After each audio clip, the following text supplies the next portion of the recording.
Pata 50% extra credo bila expiry ya kupiga na ku-SMS across networks. Piga star 444 star scratch card pin hash. Na kama ni M-Pesa star 444 star 2 hash.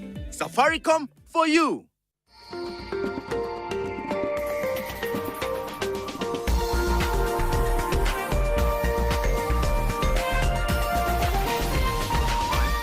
This is NTV.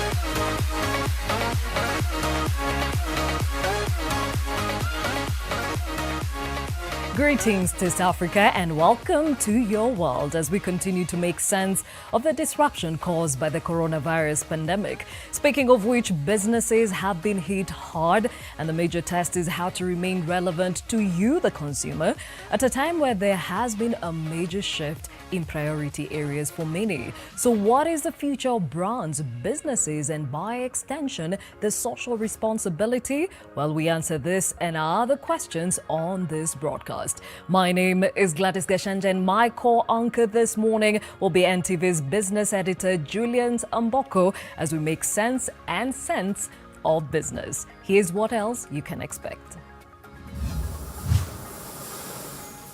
Today, as I said, we focus on the future of companies, their products and brands, and how they have been affected by COVID-19.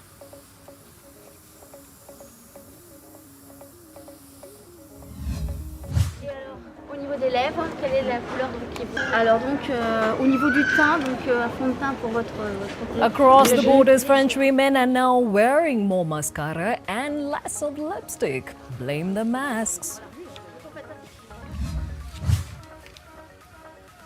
Bangladeshis flock the beaches to save turtles that are dying due to pollution on the beach. According to me, it is a good idea to ban multiple Chinese applications in India. And elsewhere, Indians react to Chinese TikTok app ban.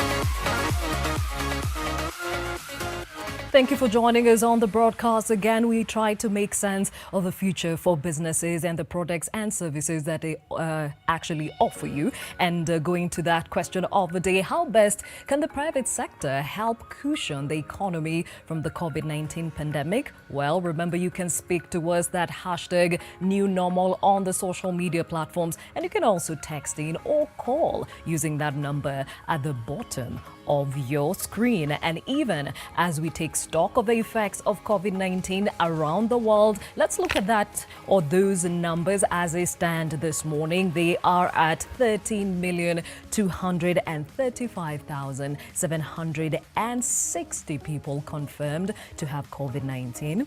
7,696,381 have totally recovered from the same, and unfortunately 575,525 people have succumbed to COVID-19. Now, in the country, as per yesterday, 10,294 confirmed cases right here in the country. 2,946 people have recovered from the same, and we have lost 197 Kenyans to COVID-19. Now, let's look at some of our African countries, and definitely Burundi stands out. 269 confirmed cases, still same numbers, 207 recovered cases and 1 death to COVID-19. And some of the countries that are around us, we look at Sudan. The total confirmed cases there stand at 10,316. Those who have recovered, 5,403. And unfortunately, 657 people have actually succumbed to the same. Now, I look at Ethiopia.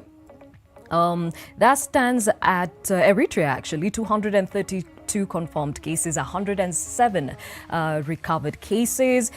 In our neighboring countries, which are Uganda, South Sudan, and the rest, look like the numbers are changing with the time. And I'm trying to get some of those numbers, like Zimbabwe, 1,034 people, 343 recovered cases there, 19 deaths that have been attributed to the same. Of course, South Africa seems to stand out from the pack. And for example, Lesotho, the country, 245 people confirmed to have COVID-19, 33 have recovered from the same, and 3 people have succumbed to COVID-19. We keep an eye on those numbers even as they continue to change on a daily basis, and keep you updated as and when we receive them. Now, a look at some of the top stories making headlines, and Kenya recorded the highest number of coronavirus deaths in 24 hours after 12 people succumbed to the disease. But even as the curve continues to take a steep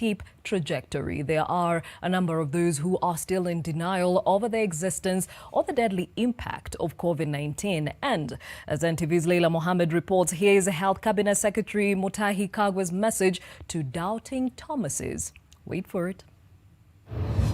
As the country tries to temper the coronavirus outbreak, health experts now also have to address the doubts bubbling up about the seriousness of the pandemic. Kitu mimi naogopa maisha yangu ni Mungu tu peke yake. Lakini uniambie mimi niogope ugonjwa na hii mask niko naye, hata si kusema hii mask. Sijaamini kama iko hiyo ugonjwa. Jili hatujaona mtu mwenye ako nayo. Sasa tunavaa tu mask jili serikali imesema tuvae. I don't know which Kenyans you have been talking to, but most Kenyans are not in denial. Those who are in denial, there is nothing you and I can do about. According to the latest survey by research firm TIFA, a number of Kenyans were skeptical about the existence or the dangers of the virus because they didn't have enough information about it. In recent days, some have shrugged off warnings about the dangers of the virus and disregarded guidelines to keep it at bay. Kuje ishike nye itashika, wakwenda waende wakubaki wabaki. Despite the surge of COVID numbers in this country, there are those doubting Thomases who still believe that the virus is non-existent in the country. CS Kagwe now says that he has done his very best to give the best information to Kenyans across the nation where they are to be able to make better choices for their health. With movement restrictions relaxed in the country, there are fears that the number of infections could spike. The government still insists on personal responsibility. There are some countries that actually declared there was nothing like COVID-19. But very big people there died. US President Donald Trump, who has on a number of occasions downplayed the dangers of the virus and resisted covering his face, showed up in public yesterday wearing a mask. His Brazilian counterpart Jair Bolsonaro tested positive after months of minimizing its severity. UK's Boris Johnson too was a skeptic until he ended up in the ICU for a week. Leila Mohammed, NTV. Well, family and friends bid the final goodbye to bubbly Dr. Doreen Adisa, who was laid to rest at their family home in Dalu, Tongaren constituency. She was the country's first healthcare worker to succumb to the coronavirus. NTV's Gabriel Kudaka attended the emotional send-off. A community gathers to confront its grief Friends, colleagues, and family members moved to tears for a soldier who fell in the coronavirus battlefield. The late Dr. Doreen Adisa was the first doctor in the country to have succumbed to the coronavirus. She died on the 10th of July. The fourth-born child of Grace and Philemon Lugaliki was extolled as charming, bubbly, and caring. We could come when we are meeting here at home or in her house. She would be the unifying factor. We would have fun so much, and I know we've lost a lot. The family says it has not only had to bear the burden of loss, but also that of coronavirus stigma. When I arrived here on Saturday at night, people would be scared. You'd see someone going like 5 meters away from you. This is the last respect for the late Dr. Doreen Adisa.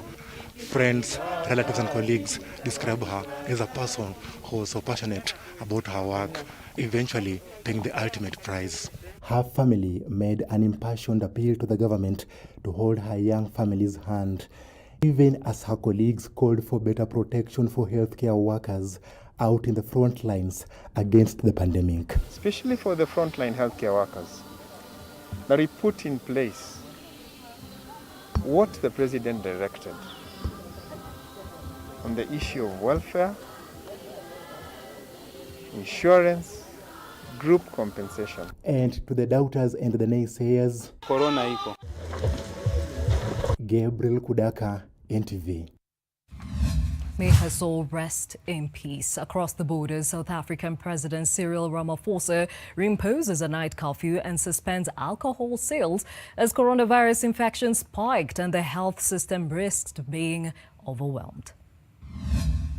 We've now decided that the sale, the dispensing, and the distribution of alcohol will be suspended with immediate effect. There is now clear evidence that the resumption of alcohol sales has resulted in substantial pressure being put on hospitals, including trauma and ICU units, due to motor vehicle accidents, violence, as well as related trauma that are alcohol-induced. A curfew will be put in place between the hours of 9 p.m. and 4 a.m. The storm is... Elsewhere, Somalia held the first centralized exams for students leaving intermediate school for high school in 30 years. The nation is painstakingly rebuilding its public education system, which collapsed when civil war broke out in 1991. Somalia's State Minister for Education says the total number of the students who are seating the grade 8 general exams is 37,000, with 26,900 students coming from the capital, Mogadishu. He went on to remind the parents and teachers and anybody else taking part in the exams to adhere and follow the guidelines of the Health Ministry for COVID-19, including wearing masks and social distancing.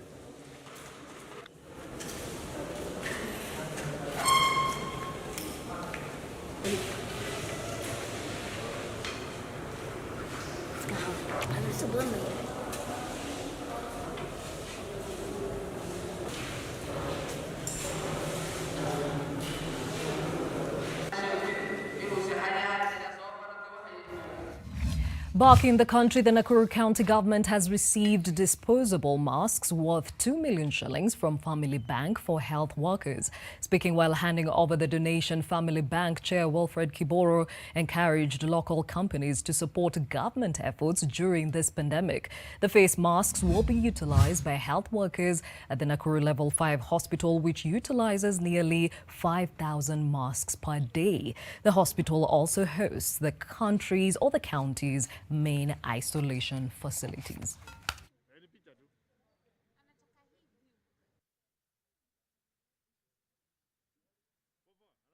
Asante sana. This will go a long way. As you know, Nakuru is the gateway to the Western Kenya, and we need some of these facilities which will help us a lot. And 2 million is not something small. We really appreciate. That's a big gesture, and we want to urge you, in case we get something more, please think of this great county of ours so that we can assist the citizens around here. I would also like to express my appreciation for the medical staff, the people in the health sector, who are keeping the residents of Nakuru safe. I'm also a resident here. I live in Subukia, so this is very personal and very good to me to be able to help in my county for the being in the front line for the fighting against the COVID-19. And also the county, I think the interventions that they have done so far seem to be working very well, because Nakuru, we are very vulnerable because it's the corridor to the western, to Uganda, Rwanda, Burundi, and eastern DRC, and also Sudan and other places like those. So what is the future of companies, their products and brands, and by extension, their social responsibility? Well, that is a conversation of the day. And to help us have it this morning, I'm joined by Caroline Dongo, who is a Marketing and Corporate Relations Director at Absa Bank, Kenya. We're also joined by Charles Kimari, who is the Head of Internet and Mobile East and Central Africa, Samsung. Benson Nyagu, who is joining us Actually, he is a brand creative, and Kim Karaoke, who is a behavioral economist. And of course, we are joined by our very own Julian Samboko, who is NTV's business editor. Thank you all for joining us this morning. And I'll start off with you, Caroline. I mean, Absa was painting the country red and white just before the pandemic, and then this happened. How has this affected you? Good morning, Gladys, and thank you very much for having me. You're absolutely right. We launched our brand on the 19th. We officially did the launch on the 19th of February, and literally a month later, everything shut down, and that essentially meant that we had to stop most of the activities that we had planned to land the brand. So we had a lot of activities that we had intended to carry out. All those had to stop, and we essentially had to take a moment to rethink, because at the end of the day, the job needs to be done, the brand building job needed to be done, but now we couldn't do it in the way that we had planned. So it essentially meant that we had to reimagine all our activities, and that was a challenge, absolutely, but we recovered and managed to do different things. So, okay. Yeah. All right. And what are these plans you had that now have been shelved? So one of the things that we wanted to do was something that we call the Torch of Possibilities. One of the ways in which we wanted to land this brand in Kenya was to demonstrate that we are a force for good. So we had partnered with Eliud Kipchoge to basically do a charity run across the country, where we were then going to raise funds jointly with the public to build ablution blocks for schools, which is a need that was in place, and in this way demonstrate that we are an active brand. Obviously, that meant charity runs and all those events and congregations were stopped, so it meant that we had to now think again. Yes. Okay. Yeah. Another thing that we were going to do was also basically land our brand, which was essentially to say, what is ABSA? So it's a new brand. We need to explain to people what ABSA stands for. The essence of our brand is bringing possibility to life, and we wanted to showcase that through different ways. First, by celebrating people who actually get things done and bring their possibilities to life. So we had a few stories that we wanted to tell.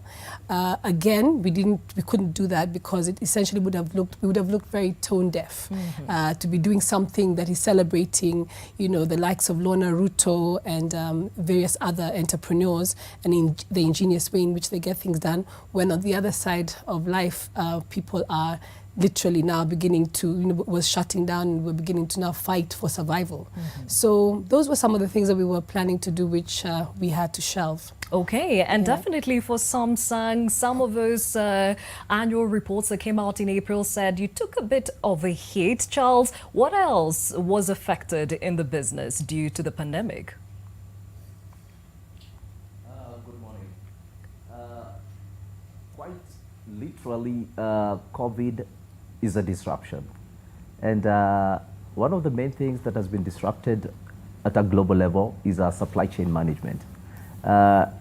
It has taken a real beating because shutting down of borders, airports, shipping docks is a total disruption to the movement and flow of goods and services. And this has clearly impacted on the local businesses everywhere in the world, availability of materials, commodities for consumers. But in hindsight, we have looked at it and said, hey, we have to think outside the box and operate differently because this is totally a different normal. So to answer your question on the same is that, of course, the global figures have taken a dip, but for the past 2 months, we have seen an upward trajectory. The recovery is ongoing because adjustments have been done, both at a human resource level, at an operation level, and at a supply chain level, finding new ways of delivering goods to the market despite the odds. Correct. Okay. All right. And definitely, this is not something that is unique only for the multinationals and the huge companies. SMEs have also been greatly affected. Kim, how has this been affected from your perspective? Hi, Gladys. Thank you for having me on your show. A very interesting conversation today. SMEs have certainly been affected because they have a number of challenges. They had definitely had a number of challenges coming into the crisis. One, liquidity wasn't as high as it could have been. Two, the fact that they're generally smaller than their bigger brands means that their level of resilience is also at a much lower level. And so SMEs have really found the going really difficult, and having to adjust and pivot business models on the fly for your small organizations that maybe have somewhere between 5 to 10 enterprises is really difficult. So there's been a lot of behavior change that's been required, or that the SMEs have had to do. It's not been easy. Fortunately, the government has tried to step in to cushion the MSMEs to an extent, and as well the developing community. But I think it's a scenario that's still unfolding, and everyone's trying to see how best can they help these MSMEs get back onto their feet, restore liquidity, restore business lines, restore access to supply chains, and ultimately restore access to markets. Okay, and Benson, you're the brand creative here. Definitely before the pandemic, brands needed to be creative, but now even have to be more creative. What do you think now is a huge gap in this pandemic? Thank you, Gladys. Well, yes, there are some serious challenges for the SMEs, mostly, because like Kariuki has mentioned there, they have little resilience, and the rest, the bigger brands are more resilient to the changes. The SMEs have some serious challenges on getting the brand on, but it's actually a great need now that they have these challenges at the moment. And so I think they need to dig deeper and to get into to push their brands and to be visible for recognition, because once you're on the ground and recognized, it's easier for you to come back, like how you say a caterpillar becomes a butterfly. So you'll be able, it's easier for the SME to come out from the tough times that they're in at the moment. Okay, now let me bring in our NTV's business editor, Julian Samboko. Definitely, even as we have this conversation, I think it is critical that we actually identify some of these terms and define them appropriately. Over to you, Julian. Right, many thanks, Gladys. This morning we are focusing on the subject of brands through the lens of COVID-19 pandemic. And I think one thing that is important for us to begin by distinguishing here, which many companies are now grappling with, is the distinction between one company's product and their brand. And I want to bring in Kim to help us make sense of this. Kim, when you look at these two areas, the brand versus the product, what's the distinction and how should companies be looking at this in light of the pandemic? Sure, thanks, Julian. Yes, I definitely say, in Kenya, we've been fortunate, and in the way products have been marketed, we often think of the product as the actual brand. And, I think 9/10 of the time, I think that's okay. People aren't as salient as they should be on the actual brand behind the product. But, as we're getting into the crisis and as individuals and companies and customers are rethinking what is value, how they're perceiving the brand and how they're perceiving the product really matters. So it might be helpful to lay a working framework for the purposes of this conversation and to say, let's think of the brand as being the company, the entity, the firm that's delivering goods and services, or quote unquote, the product. And then let's think about the value, let's think about the equity behind the company, the brand, the aspirations that are being conveyed in trying to close the gaps to the consumers. And then having the product as the bridge between that brand and the interface with the customer. Switching gears to Caroline, definitely you are in a position where you have been pushing this new brand into the Kenyan market. Just share with us how you look at these two issues, the product versus the brand, especially in light of a new product coming into this market, and you are now in this COVID-19 situation. Thanks for that.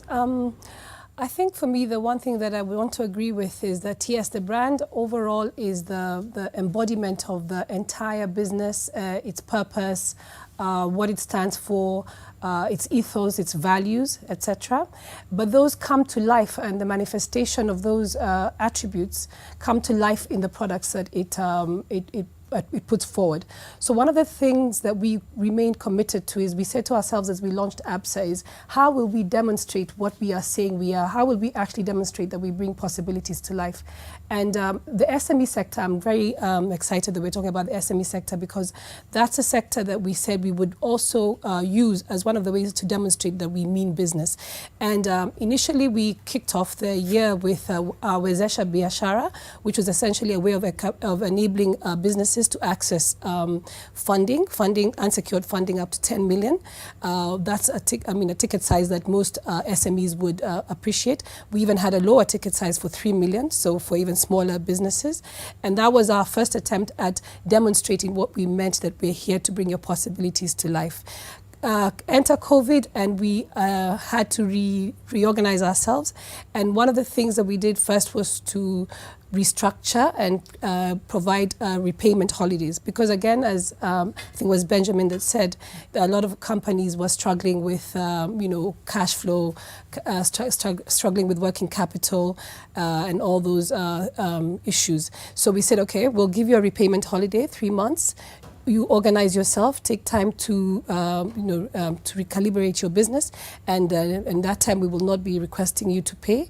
Once you've done once we've done with the repayment holiday, you can come back and we can support you in terms of reorganizing your loan even further. So that for me is a real demonstration of what we mean by a product living the brand purpose, because the whole essence of talking about bringing possibility to life is working with consumers, working with customers to enable them to manage their lives and their businesses in such times. So the repayment holidays was one big one, and I think also the webinars that we are having also actually help build capacity. So again, back to you can't open your shop physically. What does it mean? You have to now look for other ways to bring your business online. So we've been running a series of webinars where we help SMEs reorganize themselves to cope in the new world, in the new normal. All right, and Charles, you sit in a position where your product tailoring really has so many nuances. When you look at Samsung, you're talking about demographics, you're talking about income levels, you're talking about so many variations, including aspects of gender. So when you look at positioning your products, positioning your brand, how is it unfolding for you, especially in light of the situation, Charles? Okay, matrices have changed, and currently we're looking at approaching the market in a consumer-directed orientation. The previous approach, where we could go on a full billboard blasting across the board and say this is a big brand and we can deliver to the market, we've kind of relooked at the matrices and how to communicate to the consumer, because substance and customer experience is one of the drivers that Samsung is going with. And to create the substance and combine it with the consumer experience is about really looking at the consumer and understanding what do they want, what do they need, and what are the pain points, and how much more can you make the experience to be much more appreciative and long-term, create a long-term relationship with the consumer. And I can say that looking at the way we have progressed in terms of partnering with the consumer and even other institutions to make products available to the consumer. I know last week, I think the Minister of ICT was actually indicating that to make devices much more affordable or priced lower to the market. Samsung is at the forefront of has partnered already with one of the key operators, that's Safaricom and M-Copper, to actually make devices affordable to the market, especially up-country markets, whereby devices are being paid over installments of up to 1 year. And this is one of the efforts that you take as a first step towards ensuring that you're giving customers experience and longevity in terms of being able to experience and use their devices in the market. When we look at the actual consumer in the store, it's been a beating for the last 4 months, and COVID has taught us that we need to actually have some empathy with our consumers. It's not just having a big brand. It's a bit also coming back and saying to your consumers, hey, this is what we'd like to do with you as you purchase your products from us. We are running a very strong campaign that is running at the moment called Stay Connected. And it's more supporting on the price reductions, bundle items to be worn, whereby consumers we are every day getting into a raffle draw of winning items that are more home-based, and also to support in terms of helping to regulate the movement, but at the same time offering continuity on their normal day-to-day lives. So these are the different ways to which we have decided to approach and look at marketing in a different way, brand positioning at a different position on the same. Thank you. Benson, Charles has spoken very eloquently about the necessity of companies assuming a more consumer-centric approach. I'm just curious to know, as a creative, when you're designing these products, what are some of the priority elements you normally consider, especially in light of the need to be more consumer-centric? Thank you. You want to do survey before you work on your products to understand how best they connect with your consumers, so that they're as consumer-centric as possible, and also so that they relate with them. So you don't want to have a product that is not connecting with them, both empathically and also on the side of functionality. So yes, it's a key that you have your brand and also your products through the brand to be as customer-centric as possible. Yeah.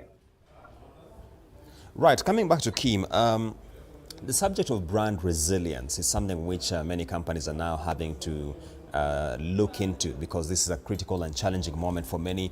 Just share with us some of the changes you are observing from a consumer behavior standpoint and how brands can adjust to this.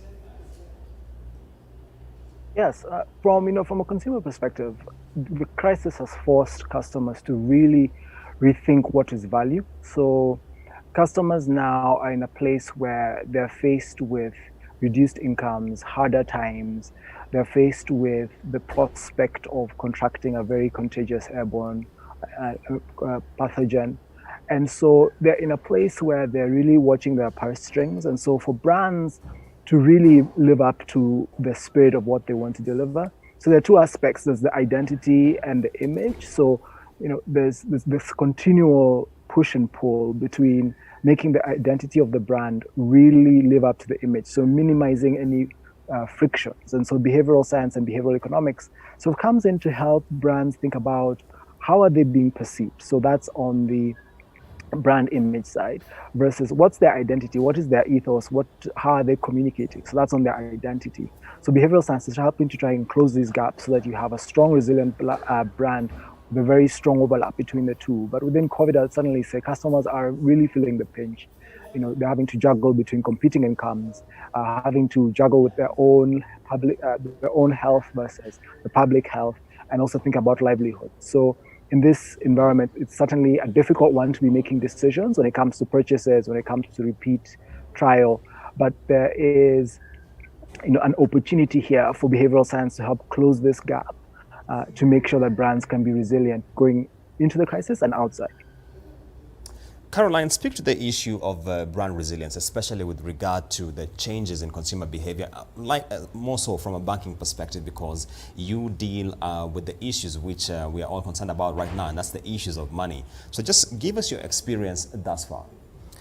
So one of the questions that we sought to answer as a business is how do we keep our brand relevant and to our stakeholders, and maintain connection to the stakeholders as we launched, and that was a question that we had to answer in the state of in this current state of the pandemic, and. We said we need to do some research. We need to actually look around and answer what that means in this new world order. Yeah. So we did some desktop research and we did some, we gathered all the research that we've been doing as a brand over time, and we came up with some insights. And one of the key things that will build resilience for brands in this time is this whole point of being human. So we've come with a point that says a brand will have to go beyond its category in order for it to actually connect and be seen as a partner in the journey that our customers and other stakeholders are taking. And this notion of being human is a very powerful one. So what that has meant for us is that we've gone beyond our category. Yes, we will provide financial solutions, but we said, how else can we demonstrate that we care for the communities within which we operate?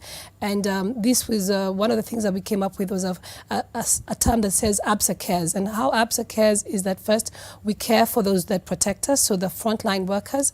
We would like to be a part of the effort to protect them. So PPEs, which would not be normally items that we would get behind, we got behind that. So we've invested heavily in masks, and this is just essentially to say, over and above the healthcare workers, our customers, even boda and matatu drivers, all those become our stakeholders. And in that way, we say that if they continue, if they can get on with their job and remain not affected or infected, we then can have a business that is thriving.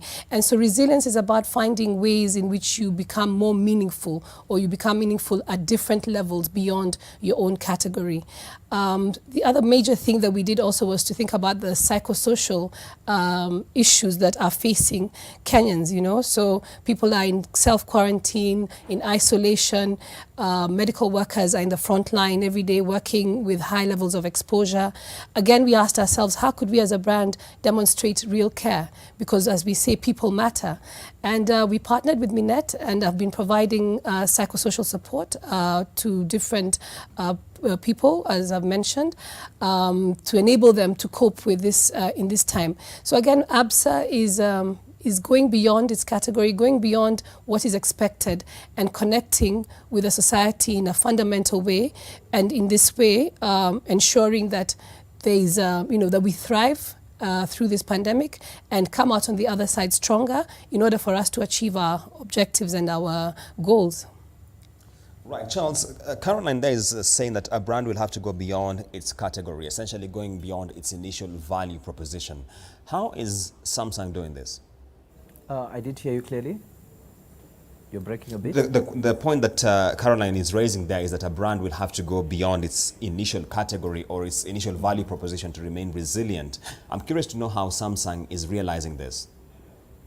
Okay. As much as brands are businesses and they're out to build a big profits and the bottom lines have to be met, it's very evident that the approach to business has also shifted towards having some form of empathy that really resonates with the community, and also stepping in above the normal profits and above the normal business lines to actually support not only just your consumers, but also your human resource at the office, the consumers, and also partnerships with stakeholders in the market to actually support at the COVID level. At a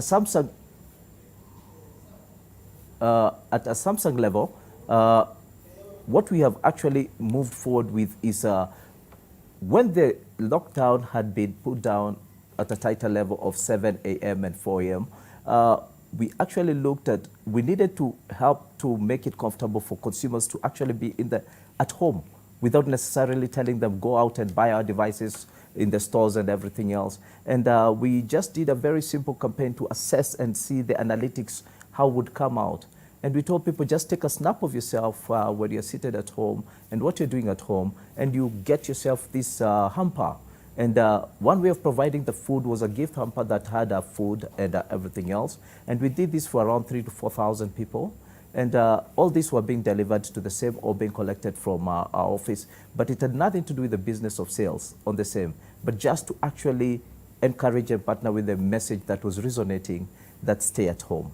But critically, the frontline health workers have really done us proud, really, really proud. And we can only say that to enhance what they're doing is about enabling them to be able to do their job in a safer way, in a faster way, and enhance their communication. Next week, we have a scheduled Ministry of Health activity in the next 1 or 2 weeks, of which we'll be donating communication gadgets to the frontline health workers, whereby it will be to enable them be able to reach and pass information as quickly as possible, timely information to their hospitals while they are on the field and when they are actually going through the processes of doing the same. So I think by next week we should be able and completed with this.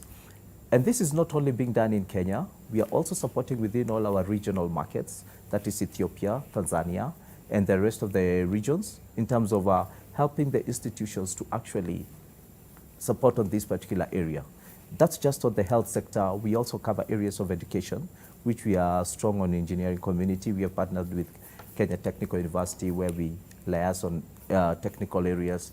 In Ethiopia, we have engineering schools on the same.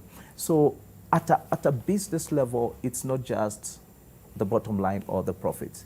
It has to show, you have to step out of the normal comfort zone and go deeper into the society to make yourself be felt and provide substance to the market. Before we catch up with a story which we've earlier done in this subject, just quickly getting some thoughts from Benson here. Benson, the issue of social impact is emerging very clearly from the two entities that we have on board. I'm just curious to know, when you're doing your brand synthesis, how does this aspect of social impact come into consideration? Thank you. Social impact is very important. So you find that, creating and thinking about strategizing on the brand and how to reach out and expand, you always want to critically think about how that brand will integrate with the culture of the society and be part and parcel of the social interaction and social engineering of the society in terms of the brand and expansion of the same. So it is very critical when the creatives are working on it. They have a foresight on how the brand will expand and how it will engage socially and be seen to be empathetic and also be part and parcel of society, so that it's seen to be one with the whole. And not, how would you put it, not to be seen to be taking advantage of the social element. Right, and that point by Benson now takes us to a story we've earlier covered in this subject. We'll be looking after that deeper into this subject. Handing over back to Gladys. Thank you, Julian. And across the border, Zimbabwean smokers can now enjoy a puff of locally made cigars thanks to an overseas-based businessman who has set up the country's first cigar-making plant. Our process here is all handmade. The difference between machine-made and handmade cigars is that the handmade cigars are more delicate. Lots of work goes into putting together the cigar. We are going to be focusing more on the export market. And already we've got firm interest from South Africa, Angola, Romania, Dubai. I'm not able to help my husband to do the bills, even to help my children to get the education. So it's very interesting to be at Muswatunya.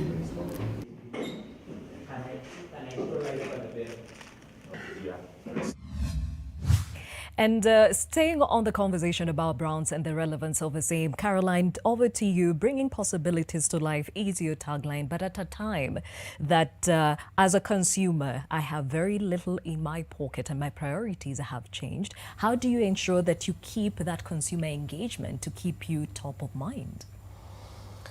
Thanks for that. I think, as I said, you know, we had initially planned to do a lot of what we were calling the Africanacity. Africanacity is the word that we use to say we celebrate the ingenious ways in which Kenyans and Africans get things done. And COVID has actually taught us that this is true of us, and what we've seen come through different people and the different innovations that are coming out of Africa are actually testament to this ingenuity. So how we intend, or how we have purpose to keep ourselves top of mind, is first and foremost to connect ourselves with those stories. So we've got what we are calling an Africanacity inspiration campaign. It's actually been running on the different DSTV, on terrestrial channels, including yours, on digital. And essentially, this is a campaign that is celebrating first the frontline workers and saying to them, thank you very much for taking care of us, and we will do our bit to support you in that way, in that effort. We also celebrate, you know, the border riders who have put barriers between themselves and their passengers in a bid to help the infection, bring it down. We celebrate the people that are making masks in different places. So yes, there's in the industrial mask makers, but there's women, for example, in Bombolulu who are actually making masks. It's a disabled women's center who are making masks, and they have found a way to actually make some good out of the situation. So our big effort in terms of keeping our customers keeping our brand top of mind is around that celebration of the ingenuity that we have seen in our countries. You know, the pedal pusher, the tippy tap, I think they call it, you know, so you don't have to touch the device that dispenses soap and water. Those are, you know, things that we're saying, these are good things, and we celebrate that. The other way we're doing it is also using some of our assets. We are sponsors of the EPL at regional level, so broadcast sponsors. And we've partnered with Michael Owen and Yaya Toure to basically drive some of these messages. First, to say the Premier League is back, and again, indeed, you know, we find a way as a people to get things done and overcome challenges, and that's what the brand stands for and is, you know, seeks to be connected with. So that I think is a great way in which we keep top of mind. So the sport is back. We are there. We are helping you enjoy the sport as ABSA. Then, of course, Yaya Toure is also doing quite a lot of activities around driving different messages around keeping safe, you know, sanitizing, hand washing, social distance. And, you know, so using a personality like Yaya Toure, collaborating with the EPL and jointly putting together something that says, ABSA is here. We are interested in the things that you're interested in, but we also use those assets or those platforms to enable you to, you know, to equip you with information, to equip you with knowledge, and to a certain extent also provide winnings. So we are providing and, you know, rewarding customers that engage with us on those platforms with giveaways, just to keep, as you say, keep us alive, over and above, obviously, the substantive things that I talked to earlier, which is the working with the community through PPEs, giving out of... another thing that we've done that is actually quite interesting is we partnered with the police force in the wet season. You know, they're out there supporting us, protecting us, enforcing the measures that have been put in place. But it's raining, so we said, how do we help them? And we've produced quite a number of umbrellas, which we've distributed across the nation. And again, that's just another way of saying we're here, we care, and we're interested, and in that way also driving our top-of-mind awareness. Okay, and Charles, clearly meeting the need of your consumer is very critical in staying top of mind. We are living at a time where the digital space is what is the biggest driver, from business to education. How are you plowing into this space? It's a tough balancing act at a business level to try and look like you're not essentially taking advantage of the situation, but actually you're plugging in to support alleviate the problem. So perception and delivery are very two different approaches that you have to take, and be mindful that it is done in a way that it supports the society, where at the same time you are communicating a brand perception and an image that you want to maintain to the market.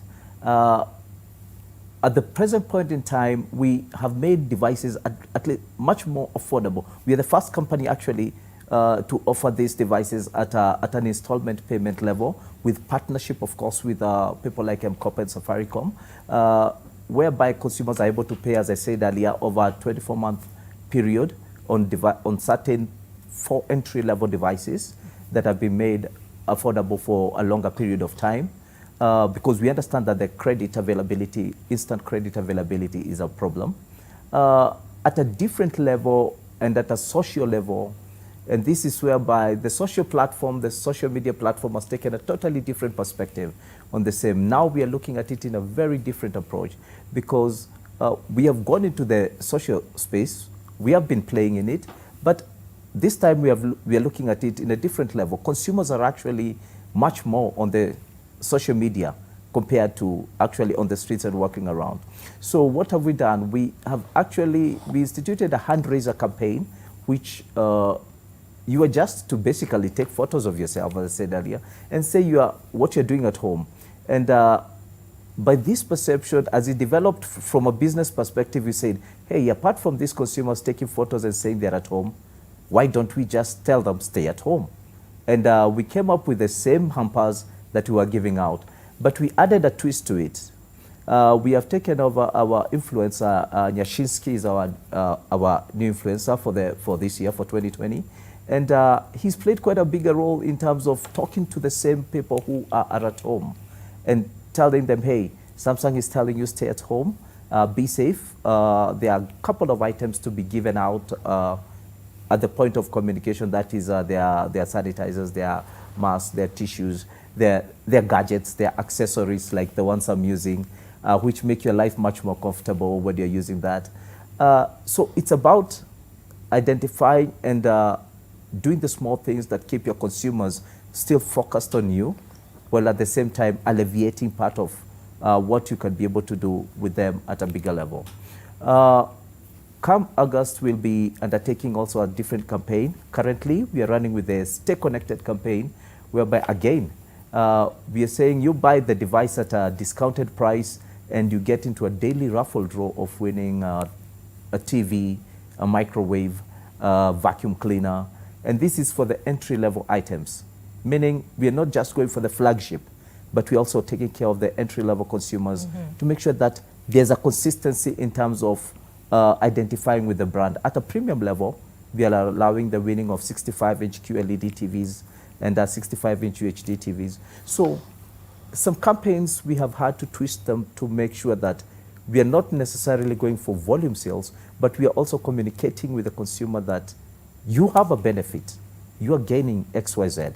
And this is part of the journey that we are trying to go to the market in a negotiated way with the customer. This time, you're negotiating with the customers. You're feeling the customer, and you are acting on their emotions for them to understand you, and you understand them. So it's an emotional attachment that we are trying to build with the consumer to create a longevity on consumer experience. Okay, and speaking about connection, Kim, from a behavioral point of view, the consumer, when they think about a brand, what is the one biggest attribute to a brand that will make them say, okay, fine, I'll stick with this one even though my economic status is not up to par?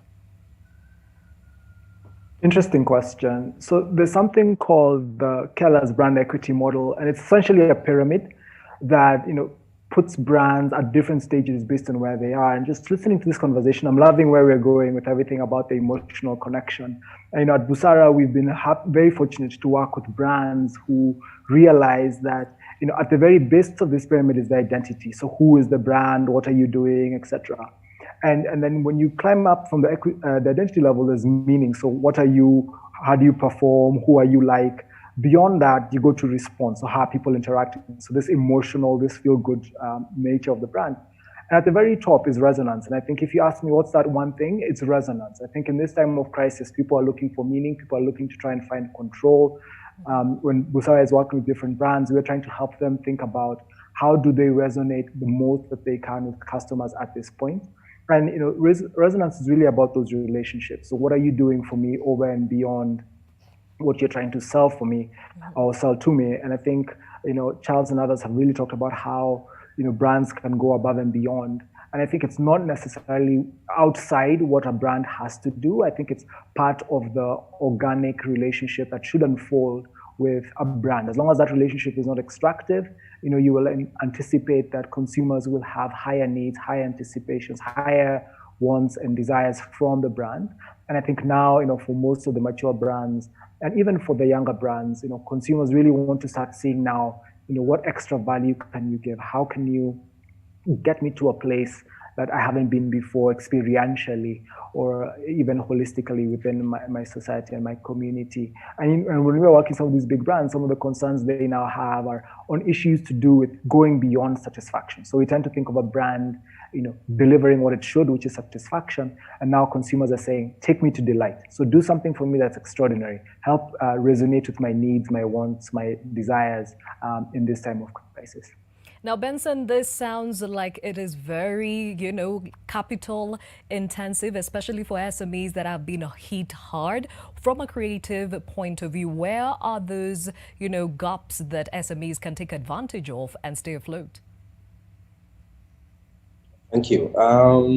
Yes, SMEs will find it difficult engaging because of the capital intensive nature of branding. Though there are different levels of entry and branding that the SMEs can take advantage of. Mostly it will be at a level of a cultural engagement where their brand story will connect well and resonate with their market and their audiences. Another way the SMEs can engage on the brand space and be felt and seen is to work with partners within a space, so that when they work together, they together as a whole influence the market and also have their brands felt by the market and socially too. So there are various ways, soft. You don't have to be hard and capital intensive, but there are many ways of going around the brand space and engaging with your customers, which is more to do with a social entity and engagement level. Thank you, Benson. We now take a short break on Your World. When we come back, more on this conversation, the future of brands. Future of brands. Stay with us.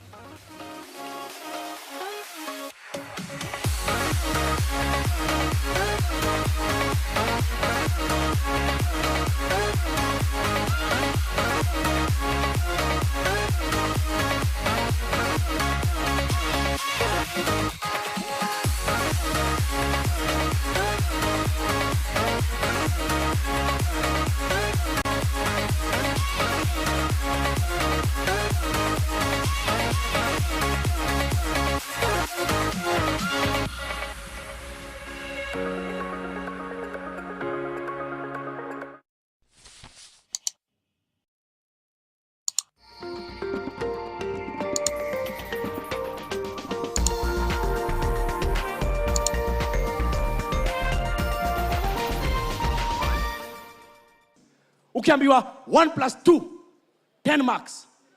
Huwezi andika 3. Hebu fanya ujinga, uvae jeans, t-shirt na kofia. Uingie kwa gari, makanga akuitishe fare, umwambie nitakupea tukishuka. Unasikianga? Dondoa moja dere. Wear your mask and and maintain social distance always, and sneeze or cough into your elbow.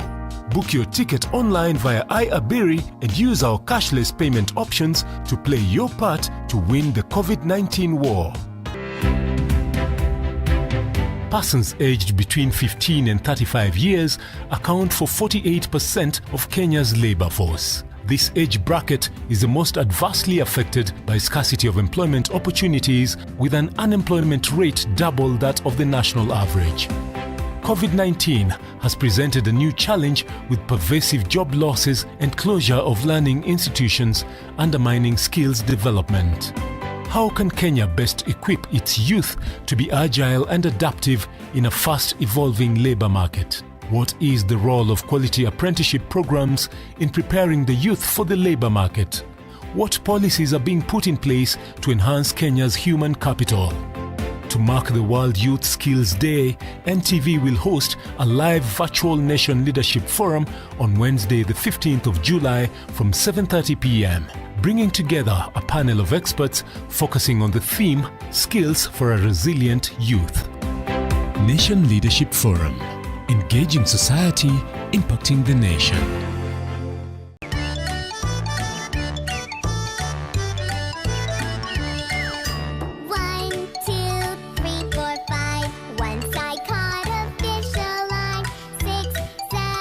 The young ones are at home, and we know how that can go. Don't worry, we've got you. A lesson will be learned. -3 times -4. They can have fun as they learn on NTV. What does 0 mean? It's just a number that means nothing. This is so much fun! It's our secret. NTV, turning on your world. Kids edutainment in association with Blue Band Peanut Butter.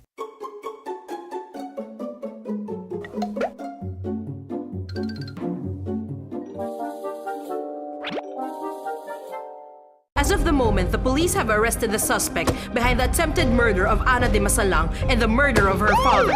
With the suspect's arrest, will this end the case against Senator Salvador Del Mundo? Does this prove he is innocent? This is what Daddy has been warning you about all this time. Come on, you shouldn't believe anything that comes out of that wretched woman's mouth. Miss Hillary, isn't it strange that she came under attack on the same day that she was filing charges against your husband?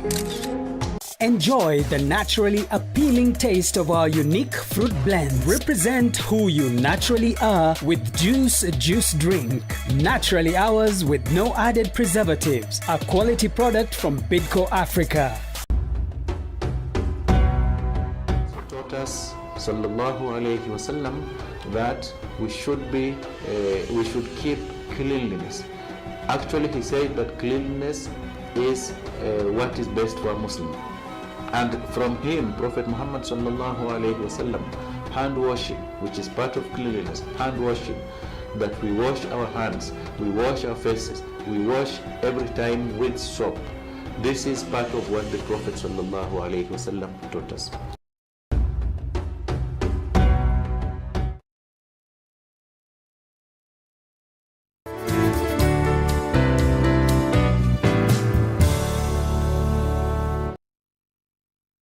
In partnership with the Ministry of Health, let's join together in following the set protocols.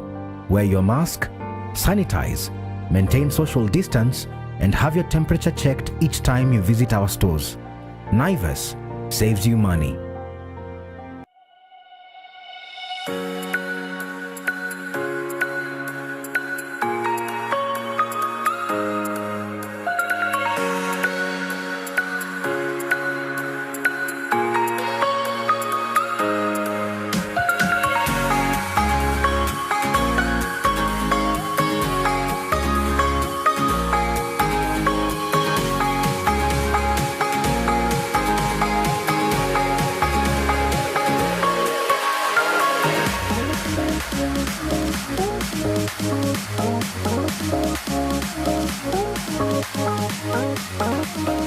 staying with Your World. My name is Gladys Gachanja, and on the show I'm also joined by my colleague, NTV's business editor, Julian Amboko, even as we have the conversation on the future of brands, that is business, their products and services to you, the consumers. And still also with me on the panel, Caroline Dongo, who is the Marketing and Corporate Relations Director at Africana.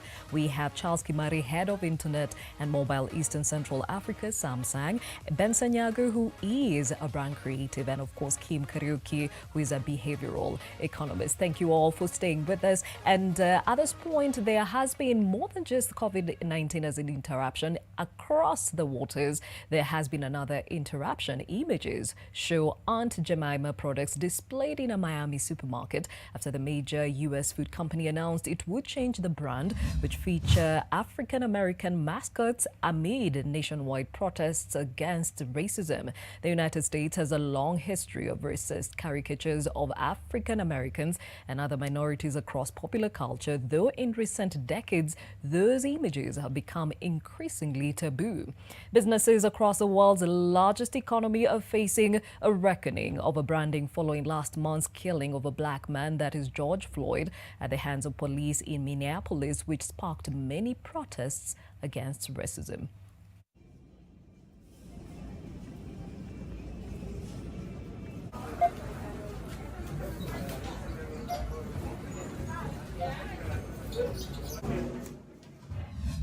Back home, and definitely the biggest interruption has been in the health sector. And Caroline, APSA is also in the insurance space, in as far as meeting the need for health insurance especially. How are you relooking that to meet the needs of your consumers? Yeah, so overall, like you say, we're in the insurance business. We have both the ABSA life insurance, and we also have the general insurance business, which rides on our banking business. And so we have been working very hard with the different providers to bring about solutions and to package solutions for different customers in this area, including health. So what I would say is that it's something that you would need to come and see us on. We are definitely providing accommodation in the same way that we provided loan relief and other payment plans for loans and what have you. We also have the same thing going for the insurance side of things. So we remain committed in this area as well to ensure that we can enable people get the insurance they need at this time, over and above even just the health, workman's, keyman insurance, and all other insurances that would support business beyond, in these times, insurances that we are taking, we're involved in and providing services through our insurance business. Okay, yeah. And for you, Samsung, definitely, you mentioned the digital space is one space that you're really taking advantage of. In Rwanda, we've seen robots that have literally taken over the jobs of, or complementing the jobs of doctors. Is this a possibility in Africa, Charles? Samsung is in diverse industries. Medical is part of the, we have a division that manufactures medical equipment. Actually, very few people know about it, but in Korea, Samsung has the biggest hospital in there. So it's a field that we play in at a very big scope of way. But coming back home, we don't do medical equipment here. It's something on the pipeline for a long time. But what we can say that we are able to do and are doing is in the field of the accessories. Accessories 3-4 years ago is when they came in, and we could see that there's a different uptake in the market. For example, let me take like the gear, like what I'm wearing at the moment, the Gear 3. This device here is able to take my heartbeat rate. It can measure my speed, my running speed. It's water resistant. I can swim with it.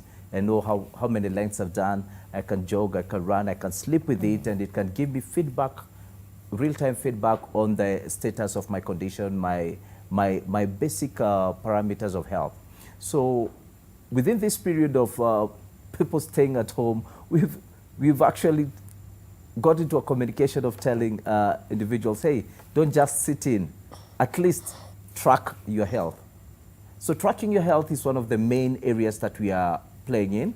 And we are discussing at a consumer level, at a store level, and also at an insurance level, who we want to partner with one of the 2 medical health insurance companies to actually be providing the device to their customers for them to be able to track their premiums. In South Africa, we have piloted this, and it's already running, whereby premiums are kept at a lower level if the consumer will wear the device at a continuous basis, because it keeps them aware of their habit. How fast are you running? If you stop running, if you sit down for too long, it will vibrate and tell you, hey, stand up and take a walk. So in all aspects of life, we are looking at supporting health at a different level. And one way we can do that is providing gadgets that allow yourself to be conscious about what is your condition, at least at a basic level on the same. Okay, and over to you, Benson. At a time that the digital space has taken over, and of course, this being used to meet the needs of the consumers, especially when it comes to their health point of view, which has been very critical in this season, what are some of the things that you think SMEs and businesses at large should take advantage of and be part of? Thank you. Social media is quite powerful and very easy to take advantage of to influence society. So I think the SMEs can take the malleability of social media to engage society and the masses in encouraging them to do and practice practices that better your health in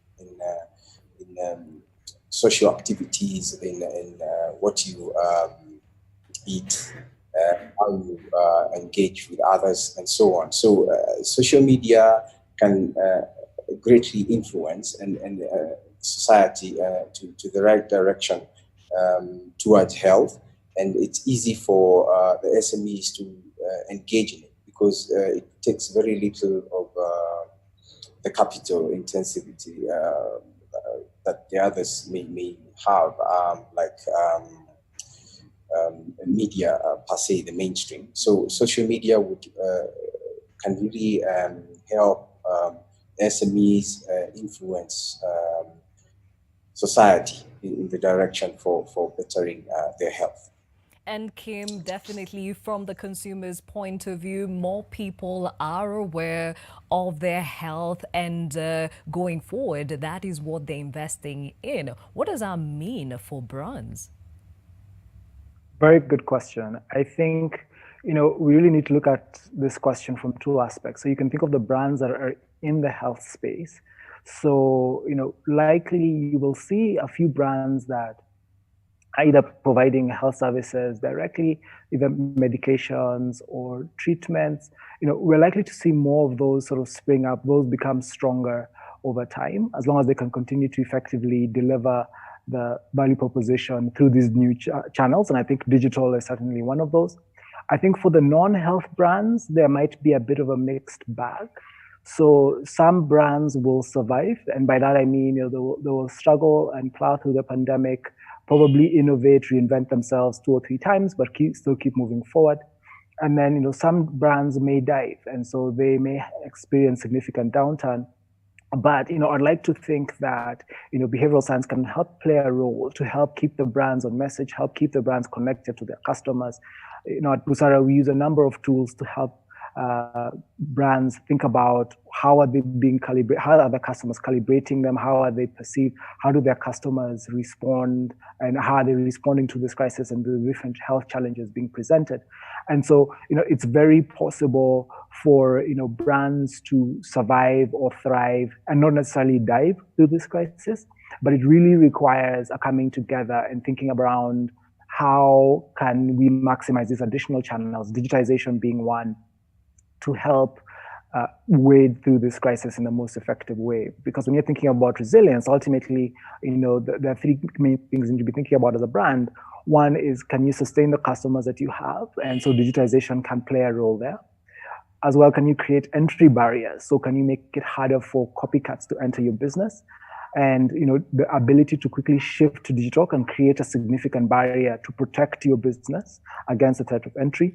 and then boosting the ability of businesses to pay premiums. Now, that's hard because consumers are already constrained, but theoretically, you could find new customers who are willing to pay more because you're providing them greater value services. Maybe you're delivering to their homes, or you're providing bundles, goods and services in a way that the customers appreciate. So you're able to charge a greater premium. And so if you can focus on those three things, brands, irrespective of whether in the health or in the non-health space, can actually plow through and succeed through this crisis.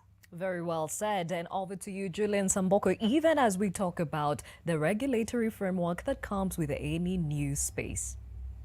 Right, many thanks, Gladys. And just to pick up from that point, and really to stay with Kim, my question is around the proposal, or rather now we know it's actually going to apply, is this subject of a digital services tax. And many are curious to know how this will impact brands, especially at a time when a lot is being pushed into online traffic. And to be fair, this is not a Kenyan conversation. Across the world, governments are grappling with the whole idea of how to tax digital services. I'm just curious to know what you think about this, Kim, sorry. No worries, Julian. So first off, let me give a huge caveat and say I'm not a tax expert, but I think what I can certainly say is, consumers are very adaptable. And I think of this introduction of the digital tax to the internet tax in Uganda. I think initially individuals were very concerned. The civic society was up in the air, wondering around whether this would actually land. I think, from a consumer perspective, certainly no one is excited about the prospects of taxation. There are certainly some complications around how this is going to be administered. So it's also not very clear. But in Uganda, they've managed to find a way that the internet tax, could be applied, and managed to get that through. And it's been on for a while. And so when you think about the digital tax in Kenya, it's tricky. I mean, I certainly expect that there'll be a lot of opposition, complications around how to administer it. We may find companies shying away from trying to deliver goods and services online. But then, the other thing that will likely happen is, every time you introduce a new taxation, you bring in new people into the tax bracket, and then you increase the expectations of those individuals who are being taxed. So I would like to see a situation where, as if these firms are being taxed for using digital services or for marketing and distributing their products online, can those businesses exercise agency and then tell the local authorities, tell the taxman, if you're taxing me to do 1, 2, 3, 4, deliver 1, 2, 3, 4 goods and services. And so the move to digital is not a Kenyan phenomenon. I think we've seen it happening in East Africa. It's certainly a global phenomenon. I think what we will want to see a lot more is the agency increase among consumers and among businesses to say, can the governments deliver greater value for the taxes that are being charged?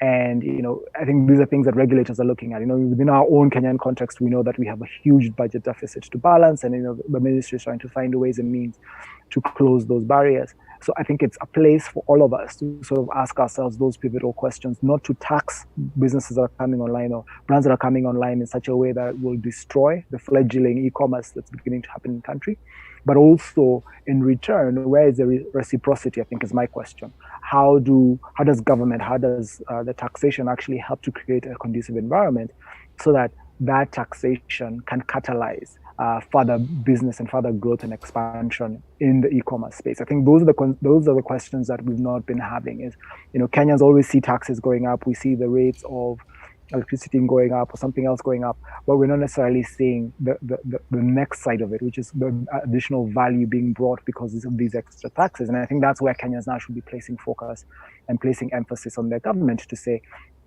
what are we getting more in exchange or in return out of this extra taxation that's being incurred or that we're having to pay? Benson, many creatives have come out to express their uncertainty around what this would mean for their business. I'm just curious to know what you think with the, proposed digital services tax coming into play. Thank you. Yes, I agree. It has a negative influence to that because it tends to discourage the very young and growing, both SMEs and creatives alike, to venturing into the space more aggressively than they should be doing, because you find the SMEs and the young creatives who tend to shy away from anything pinching on their already meager pockets. So there should be a way to go around this to encourage, like Kimani said, there some reciprocity of some kind to help the young and the struggling SMEs to go around that tax, so that it's not taxed flat across board, and to give leeway for those that are growing, because I think the digital space is the most versatile and the most promising in terms of growing and broadening your business space. And so having it taxed in the way that they're suggesting will discourage and have a negative effect to the whole economic sphere as it is. So I think to largely have a negative effect. I remember when they came around with the banning of the drones, we had some video shoot that we needed to do, and immediately the clients were like, oops, we can't risk that. So it tends to discourage creativity and also the diversity which one can engage the business space. And so I would say it's having a negative effect in general. All right, and Caroline, a very different question to you. Many times we look at how consumers are adjusting to these uncertain times, but we don't pay as much attention to how businesses are adjusting. I want to give an example of one bank we know which, for example, suspended dividend payments. And this is not ABSA, I should clarify. I'm just curious to know, from your side, how are you adjusting as a business to these uncertain times? So just to be clear, the question around what we are doing as a business in terms of managing ourselves? Correct. Okay, so I mean, broadly speaking, as with everything else, cost containment is a key point that we have had to look at. Obviously, there's been lots of things that have fallen off. For example, travel. We're not traveling anymore. Not necessarily having the teas and the coffees in the office because we're working remotely.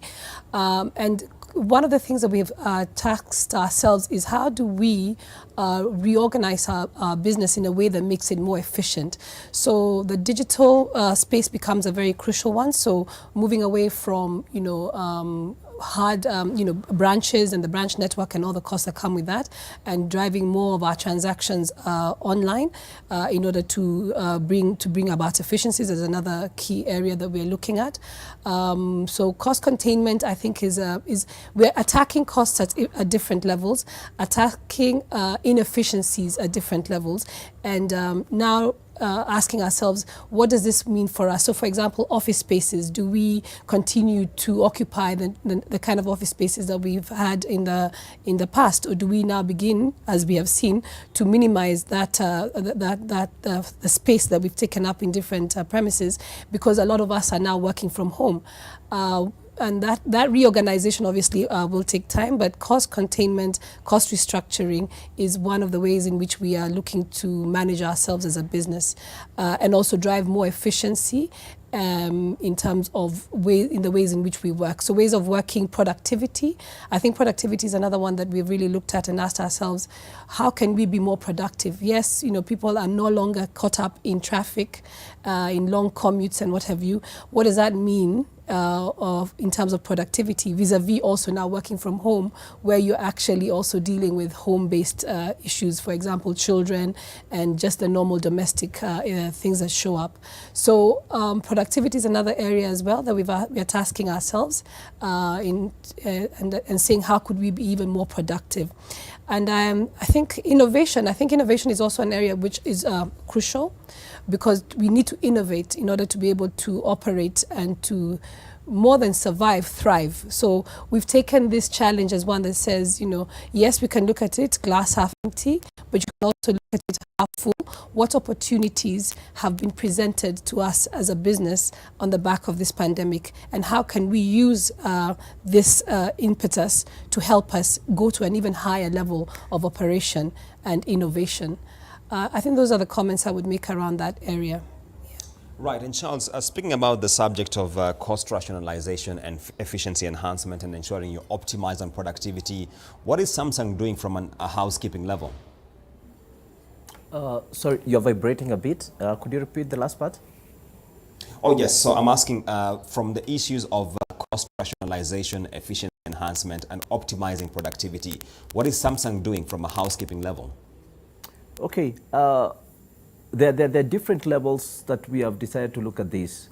And there are certain parameters we put on the table. And of course, health and safety of our staff has come as a primary factor that we need to take care of.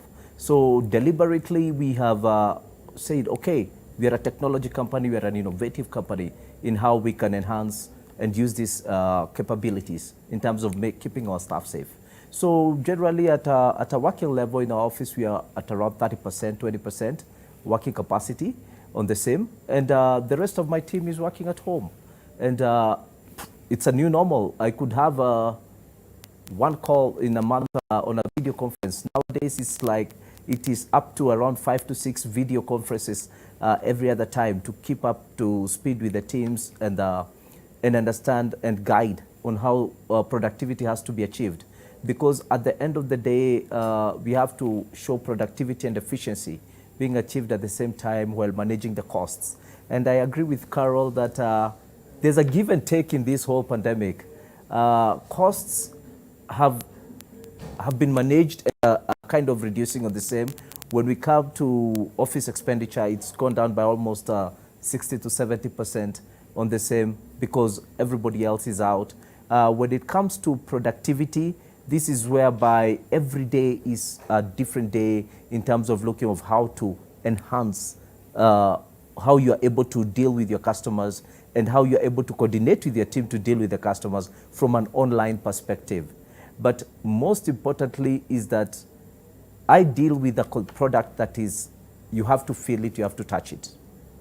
So my efficiency and productivity has now shifted from driving consumers aggressively to the store, but also having a communication with them online, whereby I'm able to put out there proper images, proper graphics for them to actually experience the product online and feel like this is the actual product. And so as a brand level, we are able to leverage on all these factors to create efficiency and productivity within the company itself.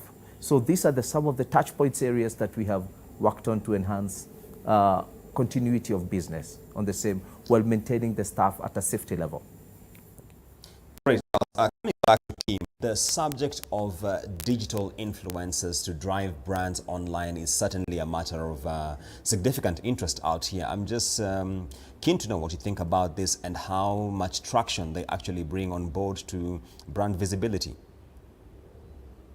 Interesting question. I think I really like the idea. One, and it also speaks to sort of the behavioral nature in which we interact with brands.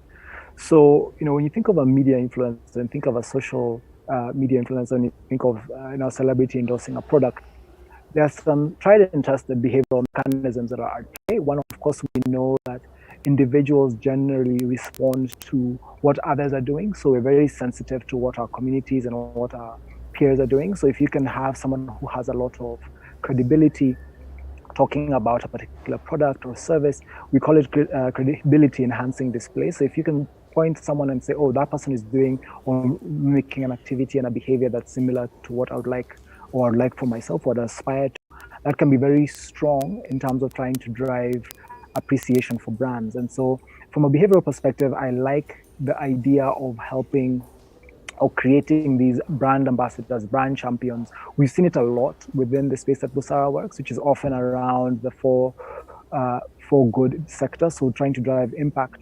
We've seen it with community champions in the health space, trying to make sure that communities can adopt healthy practices and safe practices to keep their community safe. We've seen it around even with big brands, talking about how to drive adoption for new products and services. So I think it can be a very good solution to help close and increase the touch points with customers. But I think we also need to know that we need to use it as a force for good. So we've also, certainly seen instances where, some brand ambassadors either misrepresent the brand or do other things that bring certain brands into question. So we all need to realize that in our own individual capacities, whether we're social media influencers or not, we have a brand, and the people, the brands that we associate with can, we cast a shadow on them, or we show forth their reflection. So I think it's really important to make sure that we can work with ambassadors and champions who can not only get the word out there, and this cuts across from your big brands to your small brands, work with individuals who can help get your brand out there, but also deliver the value that your customers are really looking forward to. Before I hand over to Gladys, Benson, your thoughts very quickly on this issue of digital influencers. Yes, thank you. Digital influence, like I said, is very crucial and rather easy, to be honest, to integrate it once you engage with the right parties.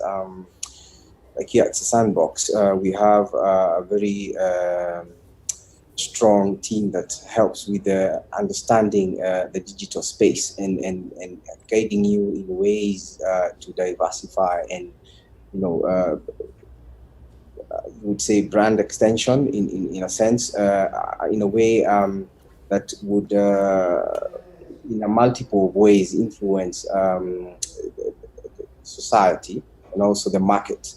And actually, in a sense, like you would say, demand is kind of in a placidity states. You can actually influence it to bring it to your area, and through social media and digital space, you're able to create new spheres altogether and new market orientations. So I would say that the digital space is really crucial and can bring around many changes and disruptions. And I would encourage SMEs to engage the digital arena with professionals who help them and bring the demand into their direction by malinating, in a way, playing along with the malleable states of that demand arena in using the digital space. Right, many thanks. And over to you, Gladys. Thank you, Julian. We take a short break, but when we come back, we'll be hearing our last thoughts and comments from our panelists. But before I take that break, you are talking to us, even as we asked you that question of the day: how best can the private sector help cushion the economy from COVID-19? And we hear a lot of you speaking to us. And we have Phil Collins who says we need creation of more employment opportunities from the private sector. That is true and definitely very critical. Odinga says the private sector should embrace technology fast and reduce the numbers of people collecting unemployment. Virtual meetings should be a norm already, and I think it is for many people. Moses Gachanja says the private sector was the most affected by the lockdown since jobs were lost and businesses closed. The government should open all entertainment businesses that used to employ a majority of the private sector, since they are the most affected. This is a very catch-22 going by what we've heard from experts. Ikingi Mbai says, how has the government cushioned the private sector? From there, the private sector will be capable of cushioning the economy. It all rests with the government. Interesting perspective there. We have Stephen Dawn who says, when we start believing in our own made theories, innovations, and respecting own, then all the economy will revolve from every corner of this nation. We embrace the spirit of Kazi Mtani, innovative moves from Jua Kali engineers, and empower women. For sure, we shall rebrand this nation. Very well said. Keep them coming, remember, as we also find out how best the private sector can cushion the economy from COVID-19. Stay with us.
Chuka University is the ultimate choice. With the state-of-the-art learning facilities, comprehensive curricula, you are guaranteed to achieve your career dreams. Our vibrant student clubs will nurture you holistically. Join our September intake and experience world-class training. Chuka University. Knowledge is wealth.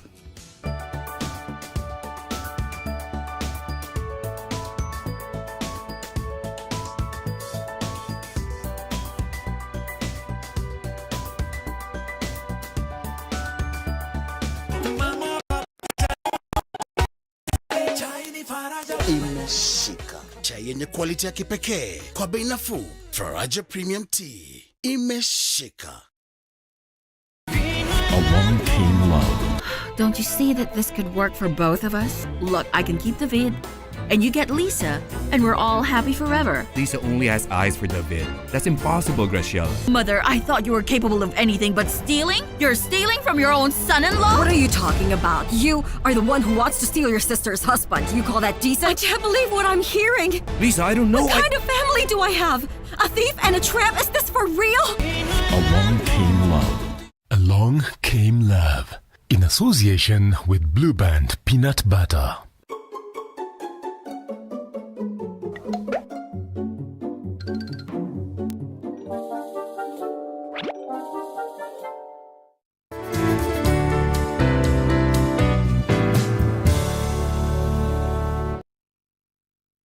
In partnership with the Ministry of Health, let's join together in following the set protocols.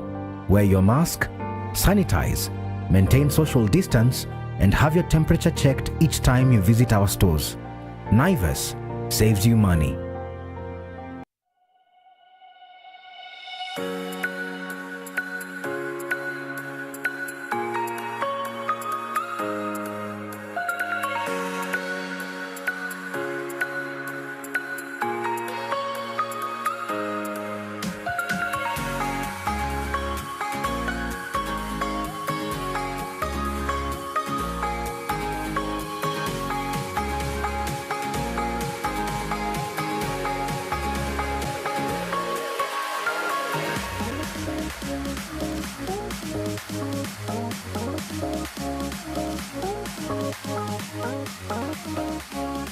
Thank you for staying with Your World. Let's take a look at the other world. Now, 2 U.S. Marine bases in Japan's Okinawa have been put on lockdown after dozens of coronavirus infections, with local officials criticizing the American military's containment efforts. Additional restrictions are also in place at other 7 marine bases in the region after the spike in cases. There are tens of thousands of U.S. servicemen sanctioned or stationed on the southern Japanese island, which has recorded roughly 150 civilian COVID-19 infections. Government spokesman Yoshihide Suga said Monday that 62 cases have been detected in recent days among U.S. forces, most of them at U.S. Marine Corps Air Station, Futenma, and Camp Hansen. In response to the outbreak, enhanced Okinawa-wide protective measures were announced for all 9 Marine Corps bases in the region.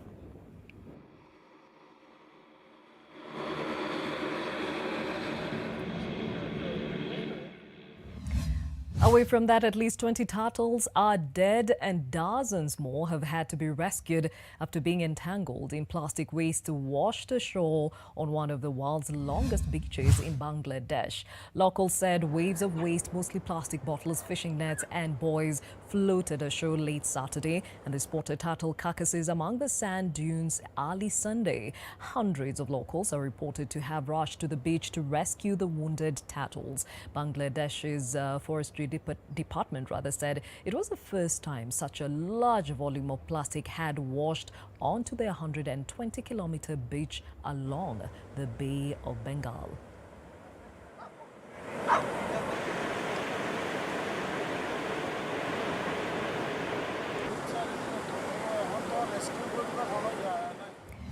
Very unfortunate, Uzbekistan enters a second lockdown as officials warn that rising coronavirus cases could topple the Central Asian country's health system if left to grow unchecked. Private transport within cities will be limited to essential purposes such as traveling to work and purchasing food and pharmacy supplies. According to police, cars from Tashkent region and other regions of the country loaded with food and agricultural products are passing through organized travel corridors. People trying to enter Tashkent without an approved reason are not allowed in and are being sent back.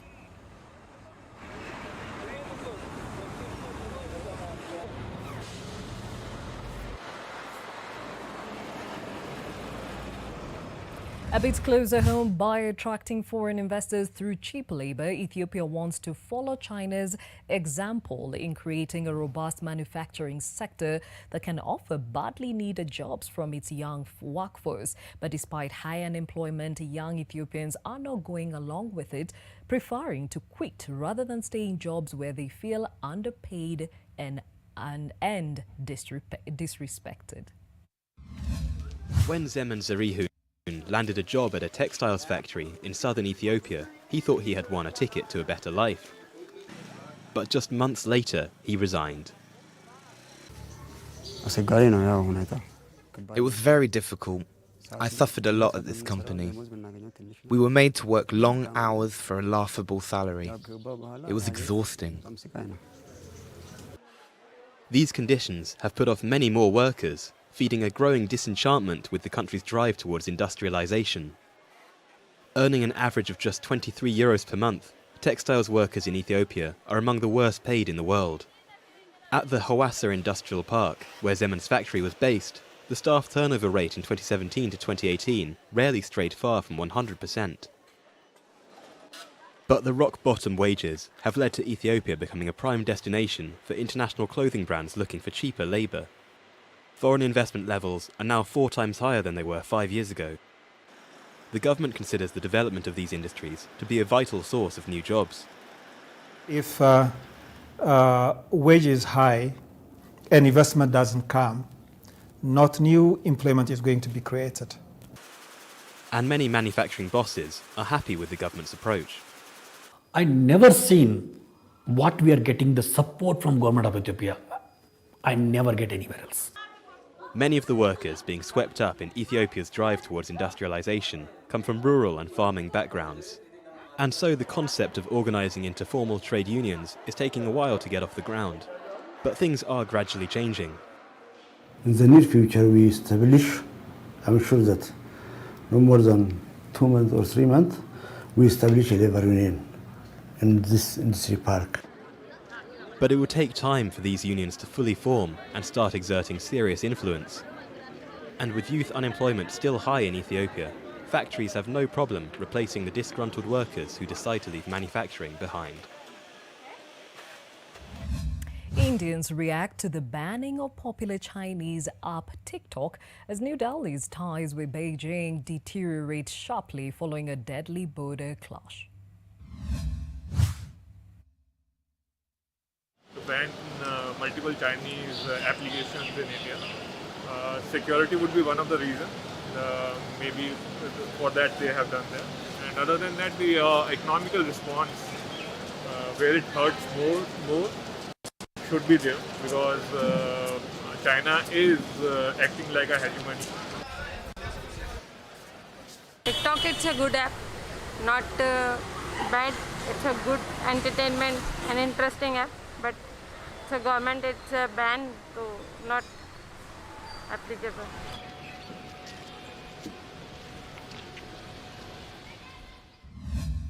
And back home, still on that conversation, how to survive this season, especially for businesses and the products and the services they offer you as a consumer. Now, earlier, Caroline, you mentioned the importance of businesses not only surviving but thriving in this season. What is the plan for APSA to ensure the continuity of your business? Of our own business? Yes. Okay, well, we remain committed. First, I think what I'd like to say is, first and foremost, thank you. Thank you to Kenya and to Kenyans for receiving us so warmly as we landed this brand. 100 years, 104 years actually, in a previous brand, which was well known, and now we have launched this new one.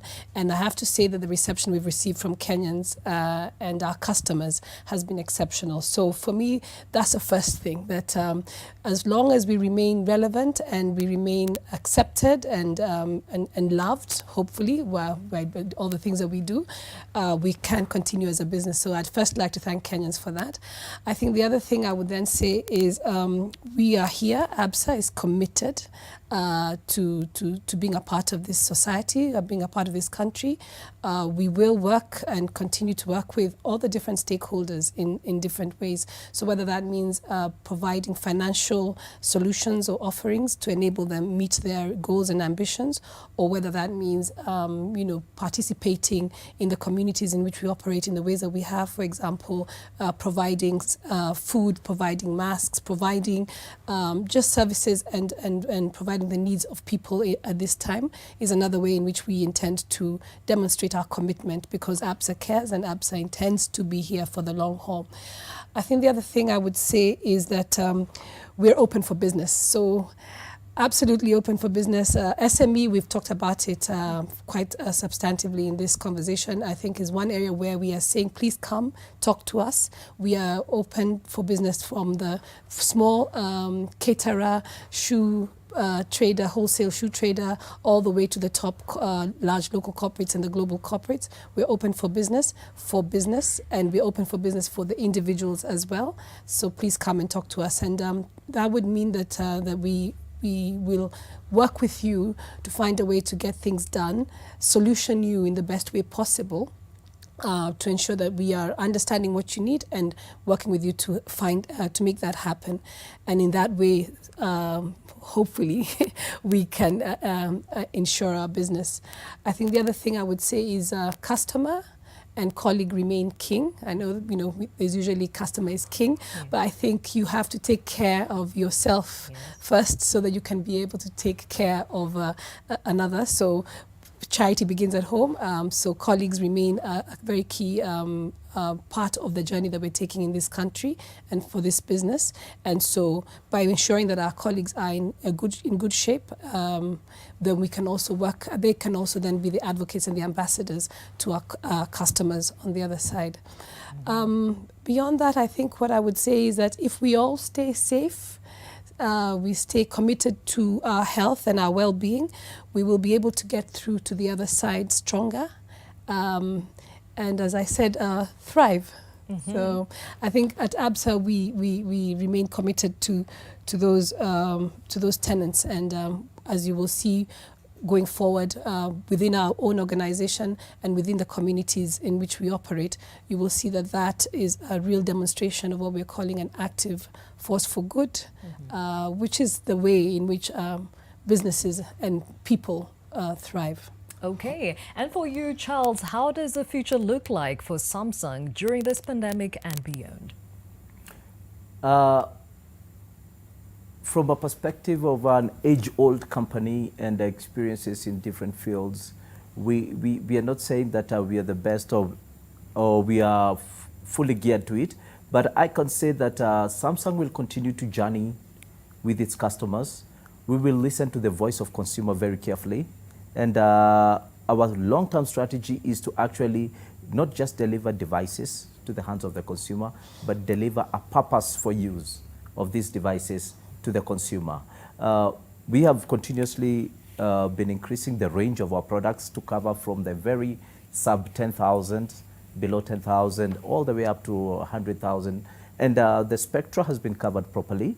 What we are continuously doing is we are making much more, we are giving the customer purpose to use the device. And this goes not only to just making normal calls or sending text messages or data. We are going to the extent of actually participating in different fields of, like, we have tablets which we are propositioning to the online learning that is has become almost the norm with the schools at the moment. The demand is quite high. And we are not just taking advantage of that, we are also going towards reduction of the price to make sure the product is available to the consumer and they can interact with the product at a younger age so that we can grow up with this young child to an adult using the device and the brand that they can prefer on the same. But most importantly, the COVID situation, we can only hope and pray that things will work out. Scientists will also be able to come up with a vaccine, but more so for the greater good. The business is there, but for the greater good of the same. And Samsung will continuously walk this journey with its customers, with the people of Kenya, to make sure that we keep you connected, you stay connected, and my statement is stay safe on the same. Okay, and we definitely would like to hear from the brand creative and behavioral economist, Julians.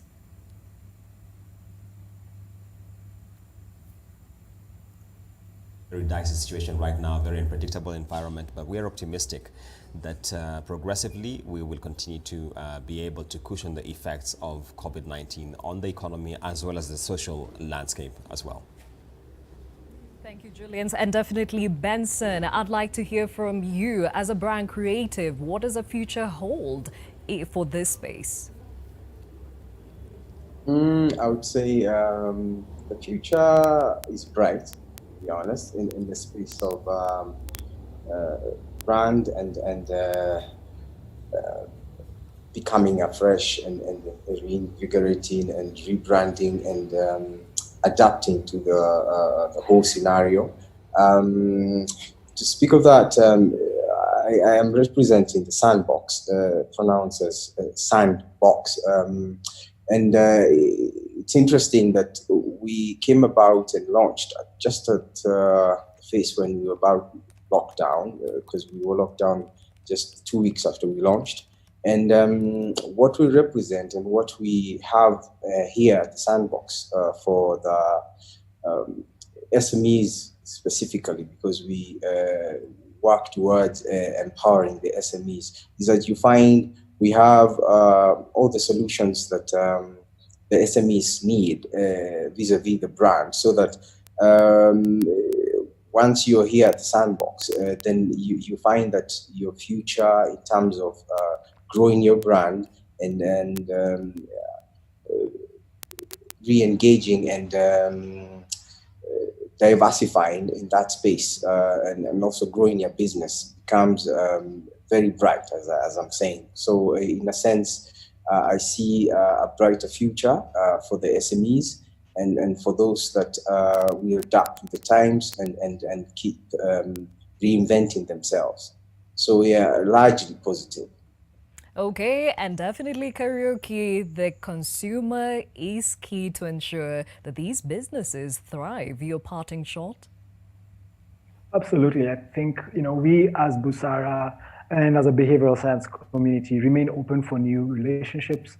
We want to work with brands to understand where they are. We want to have honest conversations, and we want to help them drive towards resilience. We know that some of them are in a difficult place right now. Some of them are in a dive phase. Some of them are in a survive phase, and some of them will be looking to thrive coming out of the crisis. And I think, just like others have said before me, COVID has presented itself as a catalyst. It's creating an opportunity for us to have conversations and to dig deep and think about where our businesses are. And, even as we're thinking about resilience and business continuity, we at Busara have the research skills from field-based, lab-based, desk-based, the design capabilities, the analytics from dashboard development, analytics, web, to really help brands think about what contexts are they operating, unlock the underlying perceptions around which brands are interacting with their customers and the experiences that customers are having with their products. And as well, this opportunity to help test what works to effectively position messages and products in line with the brand mantra. So I think, as businesses are going through this crisis, I think it's important, as a takeaway shot from this conversation is, and it's really important for brands and product managers to remember that perception and context drive all of the decisions that you as a business or your customers are making when they're interacting with your products and services. So be mindful of that, and we are open to having conversations and to explore how we can help build resilience for you. Very well said, Kim Kariuki, behavioral economist, Benson Nyagu, brand creative at Sandbox, Charles Kimari, head of Internet and Mobile East and Central Africa from Samsung, and of course Caroline Dongo, marketing and corporate relations director at Absa Bank Kenya, and our very own NTV's business editor Julian Samboko, who joined me to actually co-host this conversation. Thank you so much for your time, even as we learned from each other, and we continue to do so even as we make sense of the disruption that is COVID-19. Now, on Thursday, we shall be having a very critical conversation, and we're talking about that rising cases, or the rising cases of gender-based violence and also violence against children. This clearly remains a thorn that needs to be fleshed out, and we shall be here to do exactly that. Join us then.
I help women find independence by training them in fish farming. It's tough on my back, joints, and can cause headaches. Panadol Extra relieves multiple types of pain. If symptoms persist, seek medical advice. Madam, ulikuwa umesema ni emergency, umenitoa nyumbani nikupatie remote. Unatuibia sisi? Madam, hapana. Sisi tunakulisha? Tunakupatia Ni mimi Kush. Nitadeal na wewe one on one. Get an 8-acre prime residential plot with soil merchants in Kisamis along Magadi Road at 148,000 Kenya shillings for cash buyers or 195,000 Kenya shillings for installment buyers. SMS plot to 21595.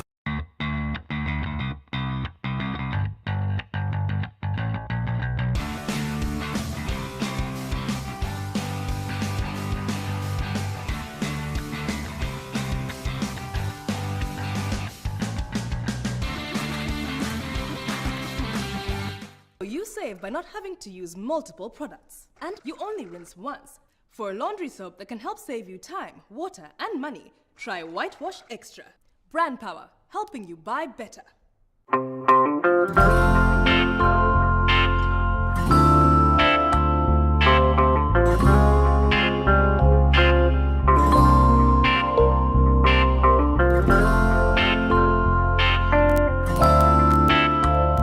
Breaking news from Molfix. Let's see what they're developing right now.